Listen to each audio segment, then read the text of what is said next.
Hi friends, இன்னைக்கு காலையிலே முருங்கீரை கிடச்சதுனால first முருங்கீரை எல்லாத்தையுமே க்ளீன் பண்ணி வச்சாச்சு. முருங்கீரையில் ஒரு சூப்பரான ரெசிபி சொல்கிறேன், நீங்கள் கண்டிப்பாக ட்ரை பண்ணி பாருங்கள். இதை நான் எங்கள் பாப்பாவுக்கு செய்கிறதுனால காரம்லாம் கம்மியாக செய்கிறேன். நீங்கள் பெரியவங்களுக்குனா காரம் ஜாஸ்தி போட்டுக்கோங்க, அளவும் ஜாஸ்தி ஆக்கிக்கோங்க.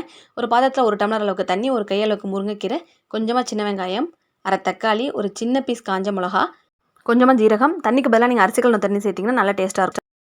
இதை நீங்கள் அப்படியே மணத்தக்காளி கீரையில் செஞ்சிங்கனாலும் சூப்பர் டேஸ்ட்டாக இருக்கும். கீரை நல்லா வெந்ததுக்கப்புறமா உப்பு சேர்த்துட்டு அரை டம்ளர் அளவுக்கு தேங்காய் பால் சேர்த்துக்கிறேன். தேங்காய் பால் சேர்த்துட்டு ஒரு கொதி வந்தோன்னே ஆஃப் பண்ணிவிடுங்க. இது இட்லி, தோசை, ரைஸ்க்கு எல்லாத்துக்குமே சூப்பராக இருக்கும். பெரியவங்களாக இருந்தால் சூப் மாதிரி குடிக்கிறதுக்கும் நல்லா டேஸ்டியாக இருக்கும். கண்டிப்பாக நீங்கள் இதை ட்ரை பண்ணி பாருங்கள்.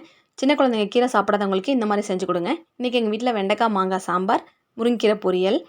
ஒரு 11 மணி போல் ரொம்ப வெயிலாக இருக்கிறதுனால பாப்பாவுக்கு மாதுளம்பழம் ஜூஸ் போட்டு கொடுத்தேன். உங்கள் குழந்தைங்களுக்கும் அடிக்கடி ஜூஸ் கொடுத்துட்டே இருங்க. இப்போ சூப்பரான ஸ்கின் கேர் சொல்கிறேன். மாதுளம்பழம் ஜூஸ் போட்டதுக்கப்புறமா அதில் வேஸ்ட் இருக்கும் பாருங்கள், அதை தூக்கி போடாதீங்க. முகத்தில் கழுத்தெல்லாம் நல்லா ஸ்க்ரப் பண்ணிவிட்டு ப்ளைனான வாட்டரில் கழுவிட்டிங்கன்னா முகம் நல்லா பளிச்சுன்னு இருக்கும். நீங்களும் ட்ரை பண்ணி பாருங்கள். தேங்க்யூ, பாய்.